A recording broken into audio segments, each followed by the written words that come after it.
پس میخوایم بگوییم که ساختن این ویدیوهایی که نشر میکنن ساختگی است.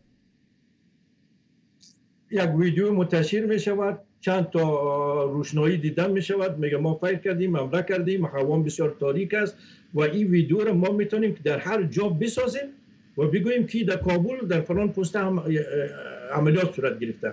اگر چنین عملیاتی علیه اینها در کابل در قلب پایتختشان صورت بگیره، من معتقد هستم که قبل از اینکه رهبر جبهه آزادی و جبهه مقاومت در این رابطه اعلان کنه و خوشی کنه یا بدی کنه، قبل از او فکر میکنم CIA گزارش به رهبرشان، به رئیس جمهورشان، با وزیر خارجهشان میدهد که احتیاط کن، اینها متزلزل است. اما آنها میگوید که هیچ گونه، حتی در نشست دوحه واضح و صریح نماینده آمریکا اعلان کرد که شما کنترل کامل دارین.